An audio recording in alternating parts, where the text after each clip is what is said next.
आज हम इस वीडियो में देखने वाले हैं कि नार्सिसिस्ट हमारी लाइफ में क्यों आते हैं एज अ लाइफ पार्टनर, और साथ ही साथ ये भी देखने वाले हैं कि कार्मिक साइकिल क्या होता है और इसे कैसे ब्रेक किया जाता है। तो चलिए वीडियो शुरू करते हैं। Hi, my name is Rajni Shri Mukunda और दिल की बात में फिर एक बार आप सभी का बहुत बहुत स्वागत है।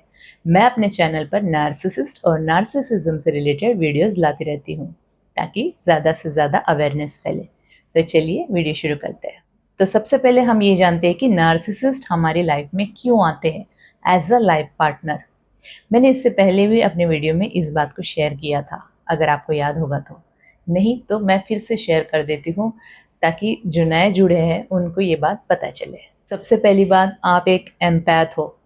तो एम्पैथ के मन में बहुत ज़्यादा एम्पैथी होती है, सहानुभूति होती है, और वो बहुत ज़्यादा दूसरों की केयर करते हैं और दूसरों की भावनाओं को समझते हैं, जो एक नार्सिसिस्ट कभी नहीं समझता। क्योंकि नार्सिसिस्ट के अंदर इमोशंस नहीं होते हैं। आप गिवर नेचर के होते हो, आप दूसरों को प्यार देते हो, दूसरों के लिए बहुत कुछ ऐसा कर जाते हो और खुद को इग्नोर कर देते हो। तो नार्सिसिस्ट जो है, जो हर बार गलतियाँ करने के बाद आप उसकी गलतियों को नज़रअंदाज कर रहे थे और उसके हर बात को आप एक्सेप्ट भी कर ले रहे थे, तो ये सारी चीज़ें एक नार्सिसिस्ट जब ऑब्जर्व करता है तो आपको ही वो एक परफेक्ट पार्टनर के रूप में देखता है। क्योंकि जब तक आप ये सब करते आ रहे हो तब तक आप उसके साथ रिलेशनशिप में रहते हो। लेकिन जिस दिन आप उसके इन सारे टैक्टिक्स को समझ जाते हो और उनसे दूर भागने के लिए या फिर उनसे बचने के लिए आप अपने आप को सेफ रख के चलते हो, तो नार्सिसिस्ट जब समझ जाता है तब समझिएगा कि ये रिलेशनशिप खतरे में है। मतलब वो खुद तुम्हें एक बोरिंग पर्सन के रूप में देखेगा और खुद ब खुद उस रिलेशनशिप को डिसॉल्व करने के लिए सोचेगा। तो चलिए अब जानते हैं कि नार्सिसिस्ट ही हमारे लाइफ में क्यों आते हैं। तो सबसे पहला रीज़न उसका ये है कि कहीं न कहीं आप बहुत लंबे समय से ट्रॉमा बॉन्डिंग में थे।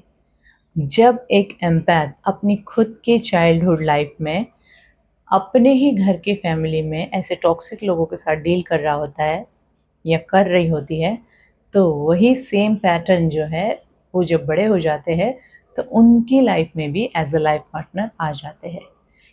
एक एम्पैथ को लगता है कि यही नॉर्मल लाइफ है, क्योंकि जो उसने लॉन्ग टर्म से ये ट्रॉमा बॉन्ड को जिया है, तो वो इसी टाइप के पैटर्न को अट्रैक्ट कर जाते हैं। क्योंकि जब सामने वाले को हम मौका देते हैं, जब हमारे साथ कोई गलत बोल रहा होता है, हम उन्हें मौका दे रहे हैं, तो इसका मतलब समझ जाइए कि सामने वाले को तुम एक पूरा एक्सेस दे दिए हो कि आगे तुम हमारे साथ ऐसा कर सकते हो। किसी ने एक थप्पड़ मार दिया तो तुमने रोके बस चुप रहे हो, या फिर उसके बाद वो आके मनाते भी हैं तो तुम्हें ऐसा लगा कि शायद लाइफ है, ऐसा होता है। कभी भी हम शुरुआत में ही जब हम उन्हें टोक देते हैं, बहुत ज़्यादा स्ट्रॉन्ग बाउंड्रीज सेट कर लेते हैं, तो लोगों की हिम्मत नहीं बनती है। चाहे वो रिलेटिव्स हो, चाहे खुद का पार्टनर ही क्यों ना हो, हमें स्ट्रॉन्ग बाउंड्रीज सेट करना बहुत ज़्यादा ज़रूरी होता है। अगर खुद की फैमिली की भी बात की जाए, तो अगर पेरेंट्स यदि टॉक्सिक रहते हैं तो पेरेंट्स लोगों के लिए भी बाउंड्रीज सेट करना ज़रूरी होता है। एम्पैथ मतलब अगर यदि उनके बच्चे पेरेंट्स से भुगत रहे हैं बहुत सी चीज़ें, तो बच्चों ने अपने पेरेंट्स के लिए बाउंड्रीज सेट करना है। क्योंकि अगर बाउंड्रीज सेट नहीं करोगे तो पेरेंट्स हमेशा इस तरह की टॉक्सिसिटी को बच्चों की लाइफ में लाते रहेंगे और बच्चों की लाइफ स्पॉइल हो जाएंगी। सेम उसी तरह जब वो बच्चे बड़े हो जाते हैं तो मैरिज के बाद उन्होंने अपने लाइफ पार्टनर के लिए बाउंड्रीज सेट करना चाहिए, अपने रिलेटिव्स के साथ बाउंड्रीज सेट करना चाहिए। रिलेटिव्स को भी सिर्फ और सिर्फ उतनी ही छूट दी जानी चाहिए जितना कि एक एम्पैथ चाहता हो। क्योंकि ज़रूरत से ज़्यादा छूट देने पर अक्सर ये देखा जाता है कि आप अपने खुद के खुद की लाइफ एंजॉय नहीं कर पाओगे। हमेशा आप उलझे रहोगे, दूसरों के सवालों में उलझे रहोगे, दूसरों के काम में उलझे रहोगे, दूसरों को मतलब दूसरों की तारीफ़ के लिए उलझे रहोगे या फिर दूसरों को खुश करने में उलझे रहोगे। क्या आप चाहते हो क्या ऐसा हो? अपने लाइफ पार्टनर के लिए भी बाउंड्रीज सेट करना बहुत ज़रूरी है और साथ ही साथ अपने रिलेटिव्स के साथ भी बाउंड्रीज सेट करना बहुत ज़्यादा ज़रूरी है। अगर आप अपने रिलेटिव्स के साथ बाउंड्रीज सेट नहीं करते हो तो इसका खामियाजा आप ही को भुगतना पड़ेगा। क्योंकि आप दूसरों को खुश करने के चक्कर में आप ये भूल जाते हो कि खुद की शांति नाम की भी कोई चीज़ होती है, खुद का सुकून नाम की भी कोई चीज़ होती है। जब आपके घर में मेहमान आ रहे हैं, उनको खुश करने में लगे रहते हो, मतलब रात-बेरात कितना भी टाइम हो जाए, आप घर के काम में उलझे रहते हो, अच्छे-अच्छे डिशेज़ बनाते हो। डिपेंड करता है कि आपके रिलेटिव्स कैसे हैं, आपके साथ उनकी बॉन्डिंग कैसी है। इतनी नेगेटिव बॉन्डिंग होने के बावजूद भी हमारे इंडियन कल्चर में अतिथि देवो भव का एक टैग जो लग गया है ना, उन्हीं के लिए हम लोग ये सब करते हैं कि लोग क्या कहेंगे, या फिर हमारे जो रिलेटिव्स हैं हमारे बारे में कुछ नेगेटिव बातें बाहर फैला देंगे। बस समाज का डर होता है इसी वजह से, या फिर कई बार एम्पैथ का जो है खुद का मन ऐसा होता है कि वो दूसरों के मतलब हमेशा दूसरों का ही करता है, दूसरों के लिए अच्छा ही सोचता है। चाहे कितनी लाख बुरी बातें उसने सुनी क्यों ना हो उनकी तरफ से, या फिर बहुत ज़्यादा जली-कटी बातें सुनने के बावजूद भी मतलब वो अपने लोगों के लिए सब कुछ कर जाता है, चाहे उसके दिल से इच्छा हो, चाहे ना हो। लेकिन फिर भी वो हर वो चीज़ कर जाते हैं जो उसका आत्मसम्मान गिरा रहा है, फिर भी कर लेते हैं। अब बचपन से कहीं न कहीं अपने फ्रेंड्स के लिए बोलो या फिर अपने खुद की फैमिली के लिए बोलो, इनके लिए आपने बाउंड्रीज़ तो सेट नहीं की थी, नो बोलना तो कभी सीखा नहीं था। तो फिर इस वजह से आपके लिए सामने भी इसी तरह के लोग मिलते रहेंगे। ये एक तरह का कार्मिक साइकिल है। हम इस पर भी ज़रूर आते हैं, कार्मिक साइकिल क्या होता है? तो जिस तरह हमने अपने चाइल्डहुड में अपने पेरेंट्स को लेके स्ट्रॉन्ग बाउंड्रीज़ सेट नहीं किए थे, तो हम उस चीज़ को बहुत ज़्यादा नॉर्मलाइज़ कर लेते हैं, तो लाइफ़ में सेम पैटर्न जो है कैरी फॉरवर्ड हो जाता है, मतलब आगे बढ़ता जाता है। तो इस कदर आगे बढ़ जाता है कि जब एक एम्पैथ की शादी हो जाती है, तो एज़ अ लाइफ़ पार्टनर वो नार्सिसिस्ट को ही चूज़ करती है। अगर उसने स्ट्रॉन्ग बाउंड्रीज पहले से सेट करना सीखा होता, तो उसने नो बोलना भी सीखा होता। उसने अपने आत्मसम्मान को चोट पहुँचने कभी नहीं दिया होता। उसने अपने हक के लिए पहले से ही लड़ा होता, और वो दूसरों का बुरा नहीं करना चाहते। जब वो दूसरों का बुरा नहीं करना चाहते, तो वो दूसरों के लिए गलत सोचते भी नहीं हैं और उनका कुछ गलत करते भी नहीं हैं। बस इसी चीज़ का गलत फ़ायदा उठाया जाता है, क्योंकि आप पलट के उनको उस तरह से ट्रीट नहीं करते हो जिस तरह से गेम प्लान किया जाता है ना। मतलब 4 लोगों को जमा करके सामने वाले को नीचा दिखाना, ये काम जो है, ये आपको नहीं जमेगा। ये सिर्फ़ नार्सिसिस्ट को जमेगा। तो कहीं न कहीं आपने अपनी लाइफ़ में बाउंड्रीज़ सेट ना करने की वजह से, या फिर नो बोलना नहीं सीखा, उस वजह से आपने अपने लाइफ़ में नार्सिसिस्ट को ही अट्रैक्ट किया है। तो एक तरह का ये कार्मिक साइकिल, मतलब अब देखिए हम साइकोलॉजिकल टर्म से स्पिरिचुअल टर्म में जा रहे हैं, ठीक है? अगर आप मानते हो स्पिरिचुअलिटी को, तो ये भी माना जाता है कि ये एक तरह का कार्मिक साइकिल होता है। अगर आपने अपने चाइल्डहुड में बहुत से ऐसे नेगेटिव चीज़ों को बर्दाश्त न करते हुए अपने राइट्स के लिए, या फिर अपने घर में जो भी पर्सन है उनके राइट्स के लिए, मान लीजिए आपके घर में कोई बहुत ज़्यादा प्रताड़ित किया जा रहा था जिसके ऊपर बीत रही थी, आपने उसकी साइड लेके कभी भी एक नार्सिसिस्ट से लड़ाई नहीं की, कभी उसकी साइड लेके आपने कुछ भी नहीं बोला डर के मारे। तो ये सारी चीज़ें एक कहते हैं ना कि ऊपर वाला सब देखता है। तो हम इस चीज़ को यहाँ पे देखेंगे कि कार्मिक साइकिल के रूप में देखेंगे, ठीक है? तो ये जो चीज़ें आपने चाइल्डहुड से किया था, वो आपकी गलती थी। अगर आपने उसी टाइम पे ब्रेक कर दिया होता उस कार्मिक साइकिल को, तो ये कैरी फॉरवर्ड नहीं हुआ होता। तो आगे से याद रखिएगा, जब भी लाइफ में कुछ बुरा हो रहा होता है, ज़रूरी नहीं है कि आप बुरा कर रहे हो या आप गलत कर रहे हो, तो ही आप गलत हो। कई बार जब कोई गलत कर रहा होता है और हम सामने से देख रहे होते हैं, तो बुराई देखना भी बुराई करने के बराबर होता है।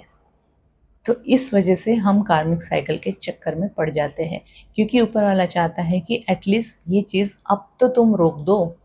मतलब जो तुम देखते आ रहे थे, तुम्हारे सामने ये जो गलत चीज़ें दिख रही थी, तब तुम में हिम्मत नहीं थी बोलने की, लेकिन आज तुम में एबिलिटी है, तुम्हें हक के लिए लड़ने की एबिलिटी है, और तुम्हें सही गलत की पहचान है, तो तुम एटलीस्ट अब तो बोलो। तो ये रिश्ता जो है बहुत ही गहरा, दर्दनाक और बहुत ही थका देने वाला होता है। कहीं न कहीं हमारे सोल पर्पस से जुड़ा होता है। हमारे सोल को आगे की ओर बढ़ने के लिए, या फिर उनके ग्रोथ के लिए, उनके विकास के लिए ये काम आता है। अब आप कहोगे कि एम्पैथ के लिए यदि ये कार्मिक साइकिल है, फिर नार्सिसिस्ट के लिए क्या है ये? नार्सिसिस्ट को हम अट्रैक्ट क्यों करते हैं? उसका क्या रोल है हमारे लाइफ में आने का? तो कहीं न कहीं नार्सिसिस्ट भी अपने चाइल्डहुड में अपनी खुद की फैमिली में बहुत सारा मतलब लड़ाई, झगड़ा, मारपीट, गाली-गलौज इन सारी चीज़ों को देखते हुए ही बड़ा हुआ है। अब उसकी लाइफ में भी ये सब नॉर्मल लगने लगी चीज़ें। उसको फुल अटेंशन ज़रूर मिलता था उसकी फैमिली से, लेकिन प्यार ज़ीरो। प्यार और अटेंशन में ज़मीन आसमान का फ़र्क होता है। अब आप कहोगे कैसे? अटेंशन वो चीज़ होती है जो शर्तों पे होती है। मतलब उन्हें कुछ शर्तें पूरी करनी होती है कि यदि तुमने अच्छे से पढ़ाई की, इसके बदले में हम तुम्हें ये ला के देंगे।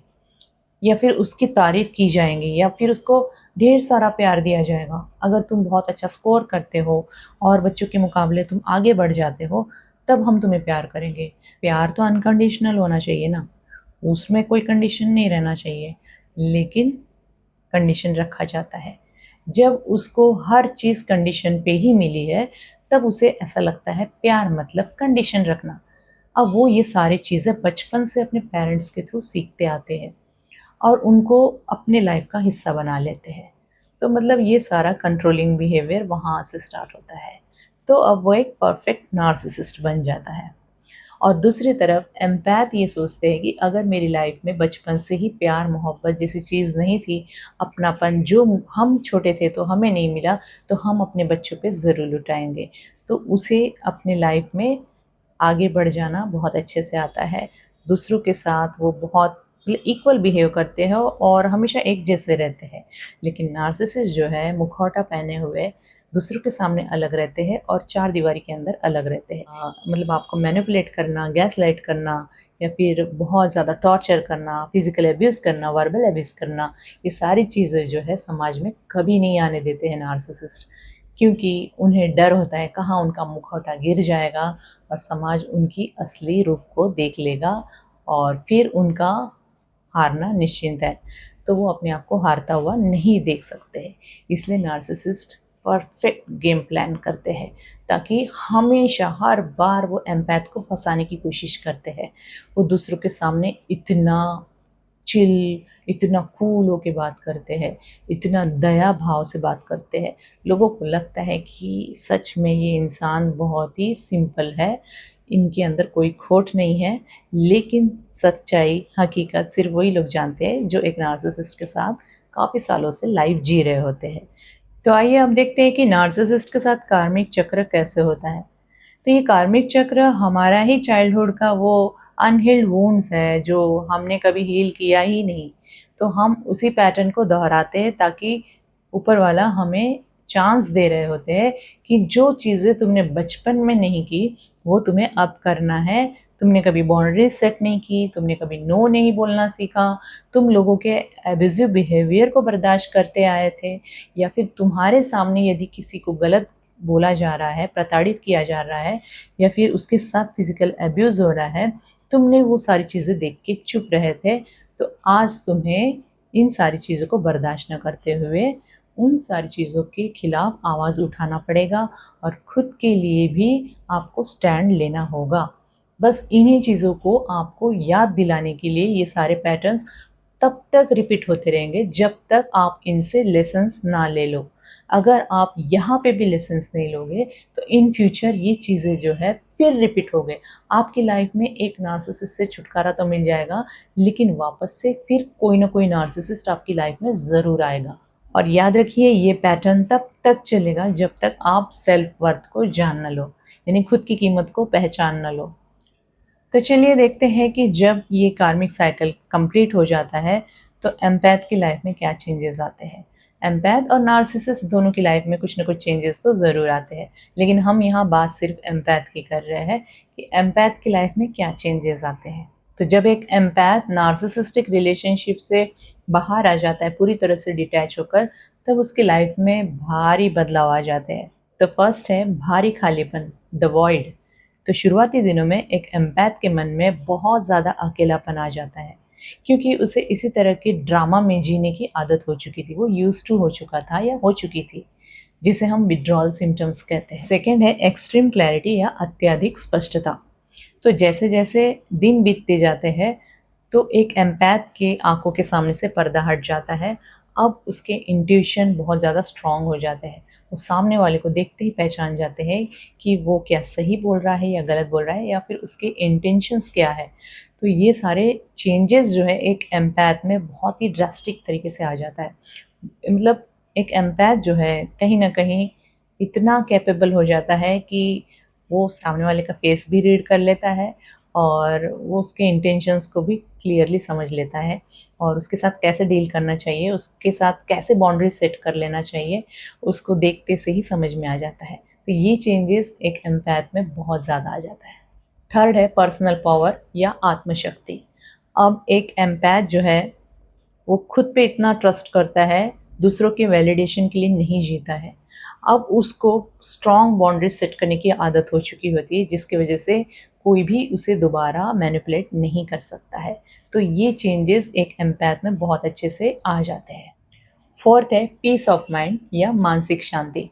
अब एक एम्पैथ जो उसके अंदर हमेशा शोर या चिंता सताई रहती थी दूसरों की वजह से, यानी एक नार्सिसिस्ट की वजह से, और हमेशा वो गैसलाइटिंग का हिस्सा बन रहा था, लेकिन अब इस वक्त वो संभल जाते हैं और हमेशा अपनी लाइफ में पॉजिटिव लोगों को ही अट्रैक्ट कर जाते हैं। तो फिफ्थ है रीबर्थ यानी पुनर्जन्म। जब एक एम्पैथ अपने पुराने पैटर्न्स को ब्रेक करके अपने पुराने वर्जन को वहीं छोड़कर न्यू वर्जन की ओर आगे बढ़ जाते हैं, तब उसकी लाइफ में वो विक्टिम न रहते हुए अब वो सर्वाइवर के रूप में आगे बढ़ जाते हैं। अब उसकी लाइफ में बहुत से पॉजिटिव चीज़ों को वो अट्रैक्ट करते हैं। तो इस तरह एक एम्पैथ से सर्वाइवर की जर्नी स्टार्ट हो जाती है। लेकिन एक चीज़ याद रखिएगा, अगर एक नार्सिसिस्ट से छुटकारा पाने के बाद आपकी लाइफ में यदि फिर कोई नार्सिसिस्ट आ रहे हैं किसी न किसी के रूप में, तो समझ जाइए कि अब भी कुछ लेसन्स लेना बाकी है आपकी लाइफ में। तो ज़िंदगी में अपने आप का अपग्रेडेड वर्जन रखिए, अपने आप को अपग्रेड कीजिए और बहुत सी चीज़ों से लेसन्स लेके आप आगे बढ़ जाइए, जिससे कि आपका हमेशा ग्रोथ ही होता रहेगा। तो नार्सिसिस्ट ने भले ही आपको बहुत दर्द दिया हो, तोड़ा हो, आपके दिल को दुखाया हो, वो सारी चीज़ें करने के बावजूद भी अब आप स्ट्रॉन्ग बन के खड़े हो, इसका मतलब आपने एक नार्सिसिस्ट से लेसन्स लिया। आप लेसन्स लिए हो, इसीलिए आप अपने आगे आने वाली लाइफ में बढ़ रहे हो। अगर आप ये लेसन्स नहीं लिए होते तो आप उसी लाइफ में जीते हुए, उसी चीज़ को बर्दाश्त करते हुए शायद आगे बुढ़ापा भी निकल जाता, आप वहीं पे रहते थे। जिस किसी ने भी नार्सिसिस्ट के साथ डील किया है, वही उस नार्सिसिस्ट से छुटकारा पाकर आगे निकल गया है। हाँ, ऐसा ज़रूरी नहीं है कि नार्सिसिस्ट से रिलेशन टूटा ही होगा। कई बार ऐसा होता है कि फैमिली प्रॉब्लम की वजह से उस रिलेशनशिप को तोड़ना नामुमकिन हो जाता है। तो कई लोग ऐसे भी होते हैं कि उसी घर में रह के नार्सिसिस्ट के साथ डील कर रहे होते, नो कॉन्टैक्ट सिचुएशन में या फिर स्ट्रॉन्ग बाउंड्री सेट करते हुए। तो ऐसे भी नार्सिसिस्ट के साथ डील करने वाले लोग होते हैं। तो चलिए अब जानते हैं कि इस नार्सिसिस्टिक कार्मिक साइकिल को पूरी तरह से ख़त्म कैसे किया जाता है।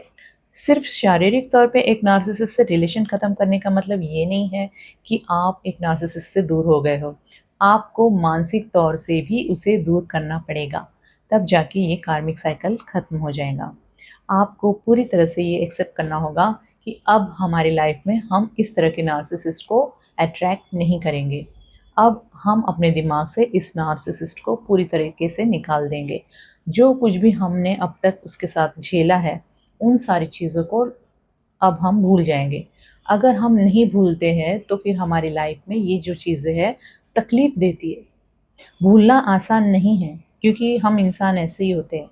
हम अच्छी चीज़ें भूल जाएँगे, लेकिन जो हमारे साथ बहुत गलत होता है, उन चीज़ों को भूलना बहुत ही मुश्किल होता है। ये सारी चीज़ें जो है जब-जब सामने वाला कोई ऐसा मिल जाता है, ट्रिगर हो जाते हैं हम लोग, तो ये पुराने पैटर्न्स जो है पूरी तरीके से एक साफ पिक्चर के रूप में हमारे सामने आ जाते हैं। जिस वजह से पुरानी यादें ताज़ा हो जाते हैं, पुराने ज़ख्म जो कहते हैं ना, वो ताज़ा हो जाते हैं।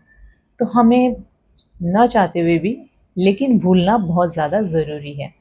अगर नहीं भूलेंगे तो ये सारी चीज़ें हमें ही तकलीफ़ देंगे, ना कि उसको। वरना वो आपके साथ न रहते हुए भी आपके दिमाग में बैठा हुआ ही रहेगा। मतलब आप पूरी तरह से उससे फ्री नहीं हो रहे हो। और नार्सिसिस्ट तो यही चाहते हैं कि आप कभी फ्री हो ही नहीं। इसलिए वो हमेशा आपकी लाइफ में होवरिंग के ज़रिए फिर से आने की कोशिश करेंगे। फिर चाहे उसकी लाइफ में न्यू सप्लाई क्यों ना आ गए हो, यानी नए पार्टनर से उसने शादी भी क्यों ना कर रखी हो, फिर भी वो आपके पास ज़रूर आने की कोशिश करेंगे, आपसे बात करने की कोशिश करेंगे। लेकिन ये सारी चीज़ें जो है फिर से हिस्ट्री रिपीट करने के चांसेस होते हैं, इसलिए उनको अपनी लाइफ में बिल्कुल भी जगह मत दीजिएगा। एक बार यदि आप उस नार्सिसिस्ट की लाइफ से मूव ऑन भी कर जाओगे तो ये मत भूलिएगा वो फिर से आपके डोर पे नॉक ज़रूर करेंगे। आज नहीं तो कल, कभी ना कभी ज़रूर करेंगे। वो कोशिश करेंगे कि आपका दिल का दरवाज़ा खटखटाए, फिर से आपके अंदर वो जगह बनाने की कोशिश करेंगे। क्योंकि नार्सिसिस्ट के साथ आपने बहुत लंबा समय बिता लिया है, तो आपको वो भुला नहीं पाते हैं। उनको आप ही चाहिए होते हो, क्योंकि न्यू सप्लाई कुछ समय के लिए एंटरटेन करने के लिए होते हैं और या फिर उनका ईगो सैटिस्फाइड करने के लिए होते हैं। और जैसे ही उनका भ्रम टूट जाता है, फिर वो आपकी लाइफ में वापस आने की कोशिश करते हैं। कुछ चीज़ें उसे भी सहन करनी होती है न्यू सप्लाई के थ्रू, जिस वजह से उसे लगता है कि उनसे तो तुम ही बेटर थे। तो इसी चक्कर में वो कोशिश करते हैं कि क्या वो पुराने रिलेशन को फिर से एक नया रूप दिया जा सकता है बच्चों के ज़रिए। मतलब कुछ ना कुछ ऐसी पुरानी यादें जो है वो दिखाई जाती है, या बच्चों के ज़रिए या फिर तुम्हारी हेल्प करने के ज़रिए, कुछ ना कुछ ऐसे फाइनेंशियली हेल्प करने के ज़रिए। तो ये सारी चीज़ें आपकी लाइफ में वापस आने के चांसेस रहते हैं। लेकिन यदि आपने उसके नॉक करने पे अपना दरवाज़ा खोला तो समझ जाइए कि पुराने पैटर्न्स फिर से रिपीट होने वाले हैं। तो आपको उस पैटर्न्स को फिर से रिपीट नहीं करना है। एक बार जो आप मूव ऑन कर गए तो समझ जाइए कि आप अपनी लाइफ में और वो अपनी लाइफ में। कुछ लेसन्स को एक्सेप्ट कीजिए कि आपको उसने क्या लेसन्स दे के गया है। आपको बहुत सी चीज़ें सिखा के गया है वो, कि आपको स्ट्रॉन्ग बनना पड़ेगा, क्योंकि आप पे बहुत ज़्यादा रिस्पॉन्सिबिलिटी डाल दी गई थी। एक नार्सिसिस्टिक रिलेशनशिप में एम्पैथ हमेशा बहुत ज़्यादा थक जाता है रिस्पॉन्सिबिलिटी के नाते। वो घर के हर चीज़ करते-करते थक जाते हैं। तो ये सारी चीज़ें आपको स्ट्रॉन्ग बनाने के लिए ही हो रही थी। आप समझ जाइए कि अब आप अपने आने वाली लाइफ में स्ट्रॉन्ग बन के कैसे जी सकते हो। फर्स्ट है लेसन्स एक्सेप्ट करना। आप खुद ही सोचिए कि एक नार्सिसिस्ट आपकी लाइफ में आके वो कौन-कौन से लेसन्स आपको सिखा गया है।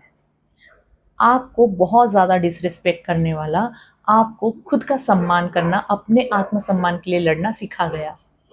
मतलब अब आप जो है किसी भी पर्सन का नहीं सुनोगे। अपने आप के खातिर, अपने सम्मान के खातिर आप खुद खड़े हो जाओगे और उनसे लड़ जाओगे और कभी भी अपने आप को छोटा महसूस नहीं होने दोगे। सेकंड है फॉरगिवनेस, यानी माफ़ी। आप उस नार्सिसिस्ट को उसके कर्मों के लिए नहीं बल्कि अपने मन की शांति के लिए उसे माफ़ कर दें। अब भूल जाइए उसे।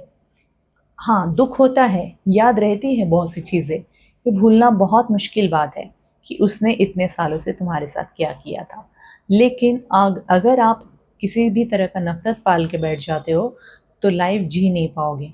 अपनी लाइफ़ में कुछ पॉज़िटिव चीज़ें या अच्छी चीज़ें करना बहुत मुश्किल हो जाएगा। मतलब हर वक़्त वो माइंड में रहते हैं, इस बात को मैं बहुत अच्छे से जानती हूँ, क्योंकि जब हमारे साथ बुरा होता है, तो वो चीज़ें हमारे दिमाग से कभी नहीं जाती है।